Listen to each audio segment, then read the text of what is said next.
je te retrouve avec beaucoup de bonheur afin de partager avec toi l'une des belles paroles. Aujourd'hui, nous verrons l'école des parents. La référence biblique se trouve au livre de Matthieu chapitre 6, les versets 25 à 34. Mais juste avant, prions. Notre Seigneur et notre Dieu, nous voilà à nouveau devant toi. Car, Saint-Esprit, nous réalisons que nous ne sommes rien. Nous ne pouvons rien sans toi. Merci de continuer de nous diriger dans toute la vérité et que nous puissions te laisser transformer nos vies. Nous t'avons prié au nom de Jésus et pour ta gloire éternelle. Amen. L'école des parents. Toi et moi avons été en classe quand nous étions petits. Et jusqu'à maintenant, certains se rendent dans des universités pour continuer leur scolarité.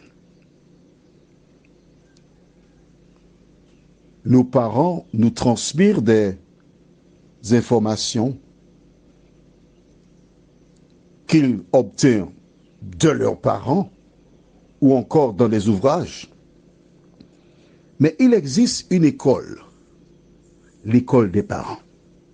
Juste avant de la découvrir, je te raconte, si tu ne peux pas voir la petite vidéo sur TikTok, cela se passe aux États-Unis. Des automobilistes virent une biche au milieu de la chaussée. Ils klaxonnaient, tout ce qu'ils faisaient, la biche ne bougeait pas. Alors un homme est descendu de son véhicule.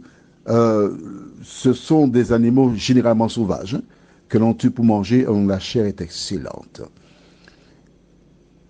L'homme s'est approché d'elle, elle est restée là. Alors il décide de la suivre. Et après un moment, la biche entre dans les bois et arrive près d'une habitation. L'homme suit et voit que le petit était resté coincé dans un filet de petits, on va dire quoi, une sorte de filet pour jeu de football, petit, on appelle ça 3 bois, d'accord? Il est venu vers l'animal pour le délivrer, mais il a peur, donc il bouge, et en bougeant, il est en train de se serrer davantage. Et la maman qui court autour parce qu'elle entend le petit crier, elle s'affole. Et finalement, le petit est délivré. Il s'en va vers la forêt. Et l'homme va vers son véhicule. Et que voit-il? La mère et le petit qui sont là. La mère reste debout, là, immobile, et le petit va vers l'homme.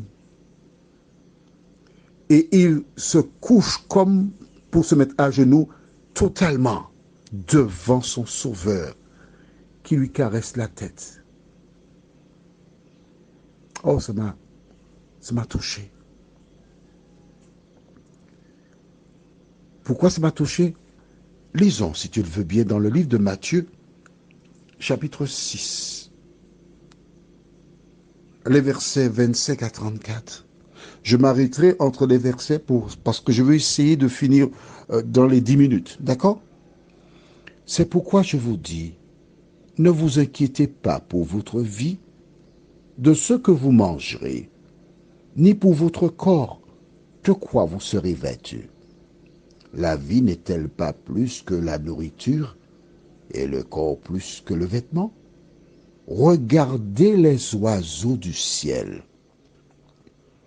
Ils ne sèment ni ne moissonnent, et ils n'amassent rien dans des greniers. Et votre Père céleste les nourrit. Ne valez-vous pas beaucoup plus qu'eux? Jésus s'adressa à les humains, leur dit, regardez les oiseaux du ciel. Car si vous ne croyez pas en moi, si vous ne comprenez pas ce que je vous dis, Regardez les oiseaux du ciel. Qui s'occupe d'eux? Ici aux Antilles, à la Martinique, chaque fois qu'il y a un cyclone, je me pose la même question. Où vont les oiseaux? Je ne comprends pas. Je ne les vois pas. Ils ne volent pas. Et après le cyclone, on regarde partout. Je ne vois pas d'oiseaux au sol morts. Où sont-ils? Et toi, si tu as la réponse, peux-tu m'envoyer la réponse par message en utilisant WhatsApp, le numéro de téléphone, bien sûr. Plus 596 696 88 93 ou 889 393. Si tu sais où vont les oiseaux, merci de m'éclairer.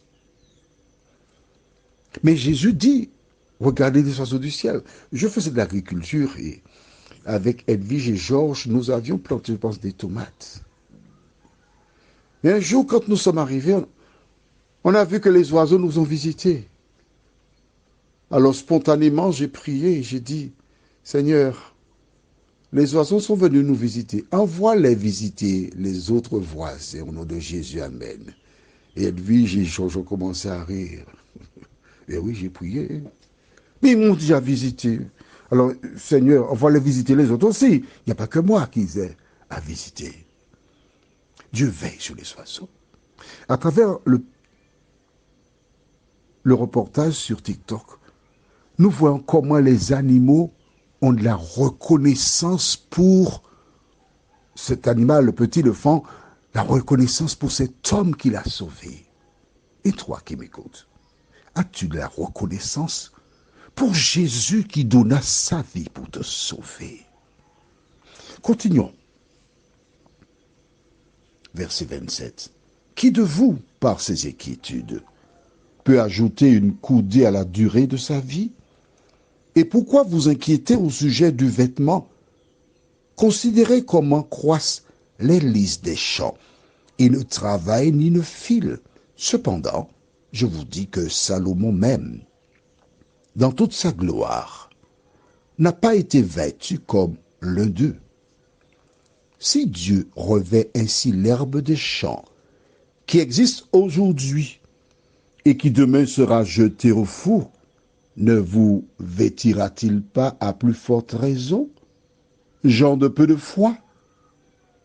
Ne vous inquiétez donc point, et ne dites pas, que mangerons-nous? Que boirons-nous? De quoi serons-nous vêtus? Car toutes ces choses, ce sont les païens qui les recherchent. Votre Père céleste sait que vous en avez besoin. Cherchez premièrement le royaume et la justice de Dieu, et toutes ces choses vous seront données par-dessus. Ne vous inquiétez donc pas du lendemain, car le lendemain aura soin de lui-même. À chaque jour suffit sa peine. Réveille-toi. Regarde les fleurs. Regarde les différentes espèces qui existent sur Terre. C'est Dieu qui a créé toutes ces choses. C'est Dieu qui veille sur la terre, qui subvient à nos besoins. C'est cela, l'école des parents. Prions. Notre Seigneur, notre Dieu, nous te remercions car en voyant cet animal venir se prosterner devant son bienfaiteur, tu nous parles à travers lui. Et je voudrais, avec toutes celles et ceux qui croient en toi, te dire merci Seigneur. Alors que le cyclone Brett, selon les statistiques, devait visiter la Martinique, nous t'avons prié. Et tu as jugé utile que nous ne soyons pas visités par ce dernier.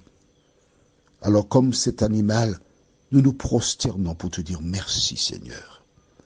Continue de diriger nos vies, nous t'en prions. Au nom de Jésus, pour ta gloire éternelle. Amen. Je te souhaite une excellente journée sous le regard de Dieu.